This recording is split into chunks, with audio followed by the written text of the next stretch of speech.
Majelis Kehormatan Mahkamah Konstitusi memutuskan Hakim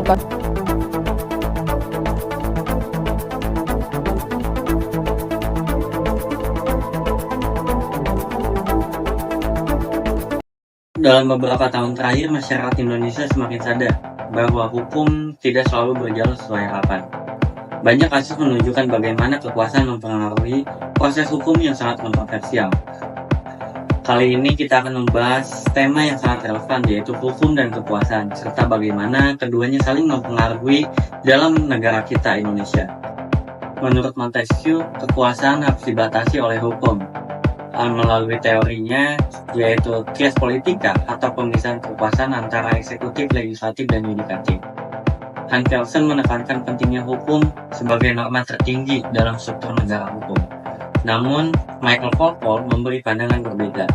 Ia melihat hukum sebagai alat kekuasaan, artinya hukum bisa dibentuk oleh mereka yang memegang kekuasaan. Hukum bukan pelayan kekuasaan, ia adalah batasannya. Dalam negara hukum, tidak ada kekuasaan mutlak, semua tunduk pada aturan. Inilah esensi rule of law. Hukum tidak hanya dibuat, tapi juga harus ditaati, bahkan oleh penguasa tertinggi sekalipun.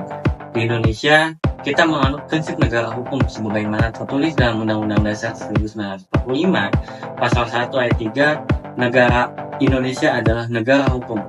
Namun, dalam praktiknya, hubungan antara hukum dan kekuasaan seringkali tidak ideal.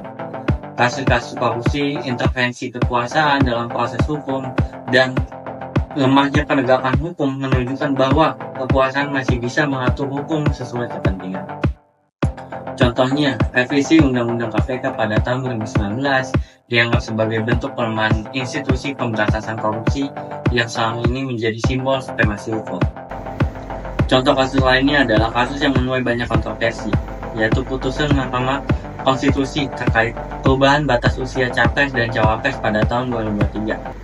Putusan ini dinilai bermuatan politis karena membuka jalan bagi wapres kita sekarang, Gibran Rakabuming Raka, yang saat itu belum cukup usia untuk maju sebagai calon wakil presiden.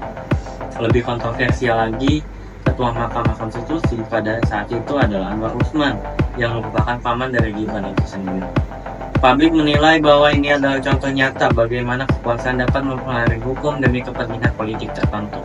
Meskipun kemudian Anwar Usman diberhentikan dari jabatannya sebagai Ketua MK, putusan tersebut sudah terlanjur dan berdampak pada dinamika politik nasional. Hukum dan kekuasaan adalah dua pilar penting dalam kehidupan bernegara. Hukum dan kekuasaan tidak bisa dipisahkan.